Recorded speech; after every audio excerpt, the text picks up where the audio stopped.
Hi, this is Renuka, an educator of quant and reasoning. आज का session बहुत important होने वाला है। क्यों? क्योंकि आज हम वेन डायग्राम के कंप्लीट कंसेप्ट को सीखेंगे। वीडियो को ध्यान से देखना, एक भी पॉइंट आप मिस कर गए तो फिर अच्छे से कॉन्सेप्ट क्लियर नहीं हो पाएगा। आज हम क्या सीखेंगे? वेन डायग्राम को यूज कहाँ करना है, कुछ इंपॉर्टेंट क्वेश्चंस को सॉल्व करेंगे, like exactly one subject, at least one subject, only one subject, ऐसे कुछ इंपॉर्टेंट क्वेश्चंस भी आपको प्रोवाइड करूंगी। और एक डीआई भी सॉल्व करेंगे, ताकि जो कॉन्सेप्ट आज हम सीखेंगे उसे हम यूज करके कैसे इजीली वेन डायग्राम क्वेश्चंस को सॉल्व करना है, उसका भी कॉन्सेप्ट आज इस सेशन में अच्छी तरह से क्लियर हो जाए। ठीक है ना? सबसे पहले हम बात करते हैं कि वेन डायग्राम को यूज कहाँ करना है।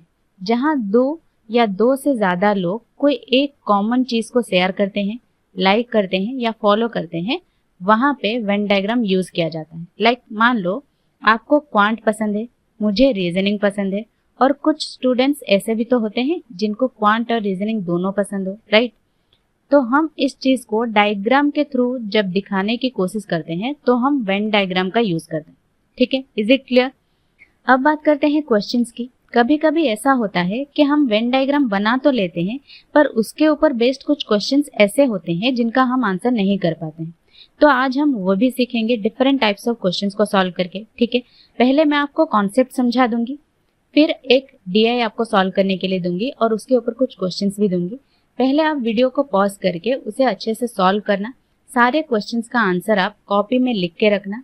फिर मेरे सॉल्व करने के बाद आप अपने आंसर्स मैच करना और मुझे बताना at the end of the session कि आपने कितने क्वेश्चंस करेक्ट किए। ठीक है, so without any further delay let's begin the session. देखो, मान लो 3 सब्जेक्ट्स हैं, क्वांट, रीजनिंग और इंग्लिश। ठीक है, वेन डायग्राम बना लेते हैं पहले। 1 2 3। ठीक है, ये मान लो क्वांट है, ये रीजनिंग और ये इंग्लिश। मान लो ये डेटा जो है, ये डेटा किसके रिगार्डिंग है? ये 3 डिफरेंट सब्जेक्ट्स में कितने स्टूडेंट्स जो है अपीयर हुए हैं, ये डेटा उसके रिगार्डिंग है। ठीक है, कुछ स्टूडेंट्स क्वांट के एग्जाम में अपीयर हुए हैं, कुछ स्टूडेंट्स रीजनिंग के एग्जाम में, कुछ स्टूडेंट्स इंग्लिश के एग्जाम में। कुछ क्वांट और रीजनिंग दोनों में हो सकते हैं, रीजनिंग इंग्लिश दोनों में हो सकते हैं, और तीनों सब्जेक्ट्स में भी हो सकते हैं। ठीक है, ये डेटा उसके रिगार्डिंग है। ठीक है, ये मैं अभी आपको समझाने के लिए एक एग्जाम्पल के तौर पे ले रही हूँ। अभी इसके बाद जो क्वेश्चन आएंगे ना, मुझे पता है 2-4 क्वेश्चन से आप फेमिलियर होंगे, आपके लिए आसान होगा। बाकी के क्वेश्चन सॉल्व करना आपके लिए थोड़ा मुश्किल होने वाला है, इसलिए पहले अच्छे से समझ लो, फिर जो डीआई प्रोवाइड करूंगी उसको सॉल्व करना। ठीक है, पहले इसको समझो। ठीक है ना?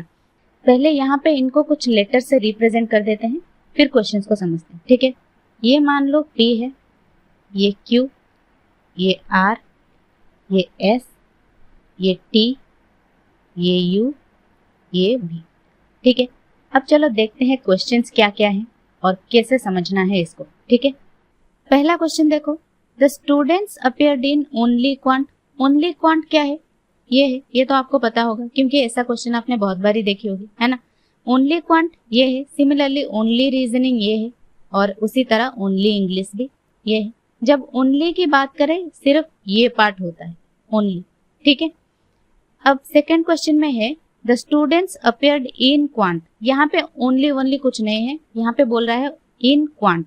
क्वांट क्या है? ये टोटल सर्कल जो है, ये क्वांट की बात कर रहा है। सिमिलरली ये टोटल सर्कल रीजनिंग है, ये टोटल सर्कल इंग्लिश है। यानी क्वांट क्या हो जाएगा? P, T, S और V। P plus T plus S plus V, ये होगा इस क्वेश्चन का आंसर। ठीक है, थर्ड क्वेश्चन देखो, the students appeared in both quant and reasoning.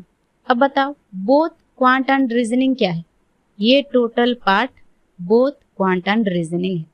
यहाँ पे आपको सिर्फ ओनली क्वांट एंड रीजनिंग या नॉट इंग्लिश, यहाँ पे कुछ नहीं है।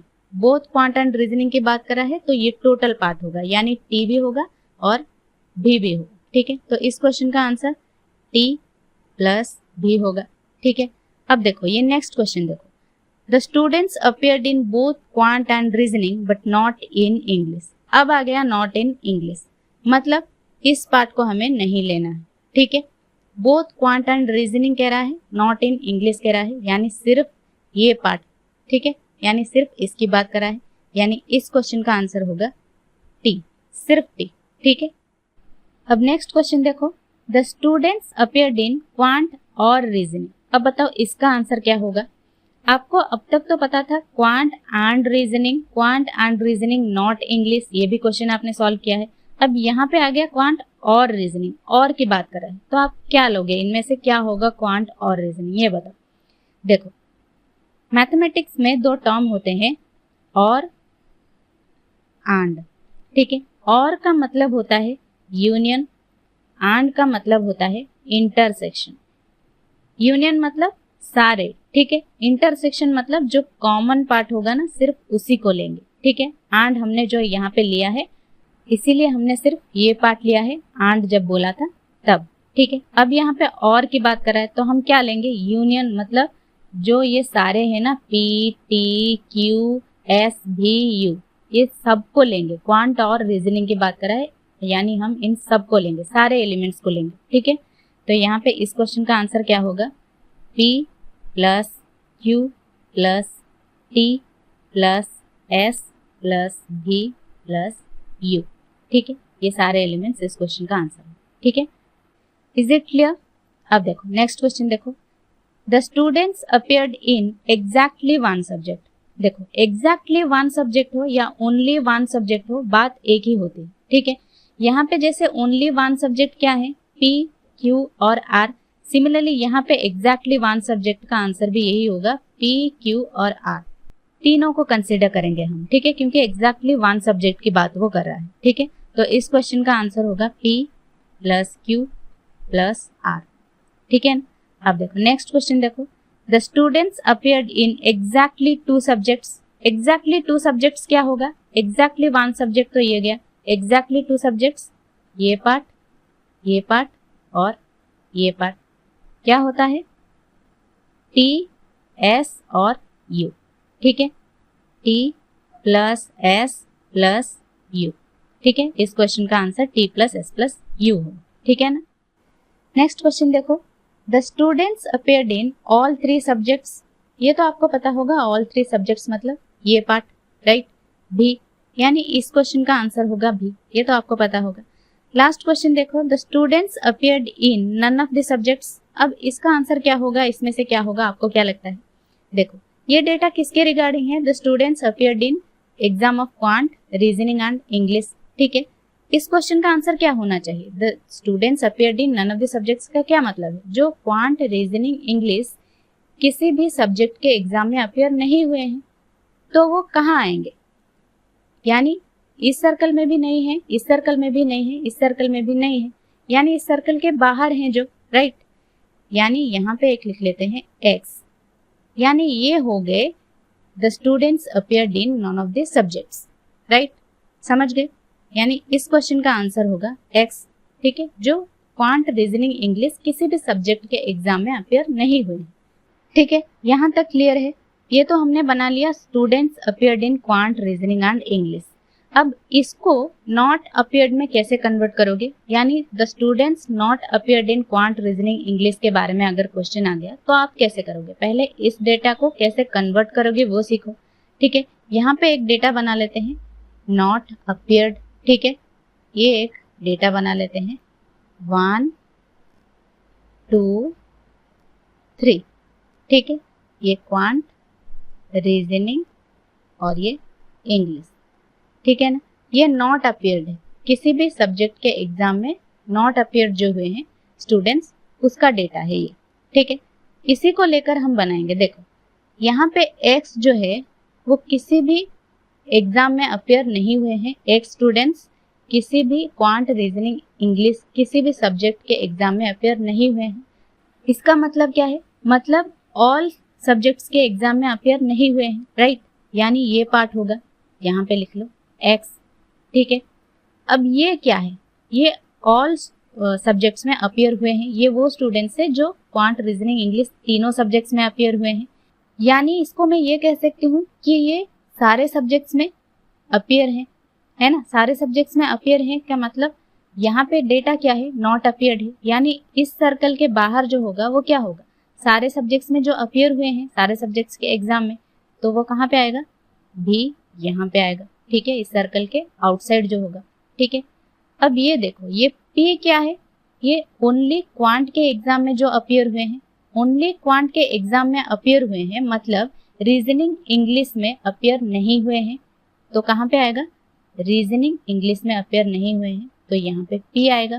ठीक है, ये Q क्या है, ओनली रीजनिंग में अपीयर हुए हैं, ओनली रीजनिंग में अपीयर हुए हैं, मतलब क्वांट और इंग्लिश में अपीयर नहीं हुए हैं। ठीक है, ओनली रीजनिंग में अपीयर हुए हैं, मतलब ओनली क्वांट और इंग्लिश में अपीयर नहीं हुए हैं। ओनली क्वांट और इंग्लिश कहाँ पे है, यहाँ पे है, Q यहाँ पे आ गया। अब ये R कहाँ पे आएगा, R यहाँ पे आएगा। ठीक है, सिमिलरली ये S देखो, S का मतलब क्या है, ओनली क्वांट और इंग्लिश में अपीयर हुए हैं, ओनली क्वांट और इंग्लिश में अपीयर हुए हैं, मतलब ओनली रीजनिंग में अपीयर नहीं हुए हैं। राइट, तो S यहाँ पे आएगा। ठीक है, अब ये T देखो, ये T क्या है, ओनली क्वांट और रीजनिंग में अपीयर हुए हैं, ओनली क्वांट और रीजनिंग में अपीयर हुए हैं, मतलब इंग्लिश में अपीयर नहीं हुए हैं। राइट, तो ओनली इंग्लिश, T यहाँ पे आएगा। बचा क्या, U बचा, U यहाँ पे आएगा। ठीक है, इज इट क्लियर, ये डेटा समझ आया, अपीयर्ड को नॉट अपीयर्ड में कैसे कन्वर्ट करना है। अगर नहीं समझ आया तो ये DI देखो, अगला DI जो मैं प्रोवाइड करूंगी उसको देखो, उसको सॉल्व करो, समझ में आ जाएगा। ठीक है, पहले उसको सॉल्व करो। देखो ये क्वेश्चन है, इसको आप पहले सॉल्व करो, फिर मेरे अप्रोच को देखो। ठीक है, देखो यहाँ पे देखो, 1400 students appeared in an examination which consist of 3 papers, quant, reasoning and English. ठीक है, 180 students passed in only quant, 220 students passed in only English. ठीक है, हम पहले वेन डायग्राम बना लेते हैं। टोटल 1400 स्टूडेंट्स हैं। ठीक है, ये क्वांट, ये रीजनिंग, ये इंग्लिश। ठीक है, क्वांट, रीजनिंग, इंग्लिश। क्या कह रहा है, 180 students passed in only quant, यहाँ पे 180, 220 students passed in only English, यहाँ पे 220। ठीक है, 210 students passed in only reasoning, यानी यहाँ पे होगा 210। ठीक है, अब क्या कह रहा है, 334 students passed in quant and reasoning, 354 students passed in reasoning and English, 344 students passed in English and quant and 204 students passed in all 3 subjects. ठीक है, यहाँ पे क्वांट और रीजनिंग और इंग्लिश और क्वांट की बात कर रहा है, हम यहाँ पे नहीं निकाल सकते हैं क्योंकि ये टोटल की बात कर रहा है। यहाँ पे देखो ऑल 3 सब्जेक्ट्स गिवन है, तो ऑल 3 सब्जेक्ट्स यहाँ पे प्लेस कर दो, 204 ये हो गया। ठीक है, यहाँ पे कह रहा है 334 students passed in quant and reasoning, यानी 204 माइनस करोगे 334 में से कितना होगा, 130, 130 यहाँ पे होगा, यानी क्वांट और रीजनिंग में 130 स्टूडेंट्स, ओनली क्वांट और रीजनिंग में। ये टोटल क्वांट और रीजनिंग की बात कर रहा था। ठीक है ना, इसलिए हमने इसमें से इसको माइनस किया है। ठीक है, अब यहाँ पे क्या कह रहा है, 354 students passed in reasoning and English, यानी टोटल रीजनिंग एंड इंग्लिश की बात कर रहे हैं, और यहाँ पे ऑल 3 सब्जेक्ट्स गिवन है 204। 354 में से 204 माइनस करोगे तो कितना होगा, 150। 150 स्टूडेंट्स जो है वो ओनली रीजनिंग इंग्लिश में पास हुए। ठीक है, यहाँ पे 150 होगा। ठीक है, नेक्स्ट कह रहा है 344 students passed in English and quant, यानी इसकी बात कर रहा है, इसमें से 204 माइनस करोगे तो कितना होगा, 140। 140 स्टूडेंट्स ओनली क्वांट और इंग्लिश में पास हुए। ठीक है, यहाँ तक डेटा निकाल लिया। अब ये डेटा क्या है, पास्ड स्टूडेंट्स का है। ठीक है, हम क्या निकालेंगे, इसको कन्वर्ट क्या करेंगे, फेल्ड स्टूडेंट्स में। ठीक है, लेकिन हमें यहाँ पे पहले एक निकालना पड़ेगा, क्या है, ये टोटल स्टूडेंट्स 1400 गिवन है, और ये क्वांट, रीजनिंग, इंग्लिश में कितने कितने स्टूडेंट्स पास हुए हैं वो गिवन है। इसके बाहर जो होगा, यानी किसी भी सब्जेक्ट्स में जो पास नहीं हुए हैं उसका निकालना पड़ेगा हमें डेटा। पहले ये कितना है उसका कैलकुलेट कर लो, यहाँ पे ये सब, ये 100, 100 200, ये 200 400, ये 100 500, ये 200 700, ये 800 और ये 200 1000। ठीक है, 1000। ठीक है, और ये 80 30 110 प्लस ये 10 120 और ये 50 170 और ये 40 210 और ये 20 230 और ये 4 234, यानी इसमें 234 ऐड करोगे तो 1234 होगा। ये क्या है? ये पास्ट स्टूडेंट्स का डेटा है। अब इसमें से इसको माइनस करोगे, 1234 जाएगा तो 1200 जाएगा तो 200 और 34 जाएगा तो 200 में से 166 होगा। ठीक है, एक्स निकाला था ना जो हमने एग्जाम्पल पे, ये उसी का डेटा है। 166 स्टूडेंट्स किसी भी सब्जेक्ट में पास नहीं हुए। ठीक है, अब इसको फेल में कैसे कन्वर्ट करोगे वो देखो। पहले हम डायग्राम बना लेते हैं। ये फेल्ड का है। ठीक है, 1 2 3। ठीक है, ये क्वांट, रीजनिंग, ये इंग्लिश। ठीक है, ये क्या है? ये किसी भी सब्जेक्ट में पास नहीं हुए हैं। किसी भी सब्जेक्ट में पास नहीं हुए हैं क्या मतलब है? यानी सारे सब्जेक्ट्स में फेल हुए हैं, राइट? यानी इसका डेटा होगा 166। ठीक है, ये क्या है? ये ओनली क्वांट में जो पास हुए हैं, ओनली क्वांट में पास हुए हैं मतलब रीजनिंग और इंग्लिश में फेल हो गए हैं। ओनली क्वांट में पास हुए हैं मतलब ओनली रीजनिंग एंड इंग्लिश में फेल हुए हैं, राइट? तो यहाँ पे आएगा 180। ठीक है, ये क्या है? 210 ओनली रीजनिंग में जो पास हुए हैं। ओनली रीजनिंग में पास हुए हैं मतलब ओनली क्वांट एंड इंग्लिश में फेल हुए हैं, राइट? यानी यहाँ आएगा 210। बचा क्या? 220, ये यहाँ पे आएगा। ठीक है, अब ये क्या है? 130। 130 क्या है? ओनली क्वांट और रीजनिंग में जो पास हुए हैं। ओनली क्वांट और रीजनिंग में पास हुए हैं मतलब ओनली इंग्लिश में फेल हुए होंगे। ठीक है, तो यहाँ पे आएगा 130। ठीक है, ये क्या है? 150 ओनली रीजनिंग एंड इंग्लिश में जो पास हुए हैं। ओनली रीजनिंग एंड इंग्लिश में पास हुए हैं मतलब ओनली क्वांट में फेल हुए होंगे, है ना? 150 यहाँ पे होगा। बचा क्या? 140। 140 यहाँ पे होगा। ये पूरा डेटा तो हमने निकाल लिया है। ठीक है, अब बचा क्या? ये 204। ये ऑल सब्जेक्ट्स में पास हुए हैं मतलब किसी भी सब्जेक्ट में फेल नहीं हुए हैं, राइट? सारे सब्जेक्ट्स में पास हुए हैं, इसका क्या मतलब है? यानी किसी भी सब्जेक्ट्स में वो फेल नहीं हुए हैं, राइट? जो कि इसके बाहर आएगा, जो यहाँ पे होगा। ठीक है, पास को फेल में कैसे कन्वर्ट करना है अब सीख गए। अब चलो देखते हैं इसके ऊपर क्वेश्चंस क्या गिवन है।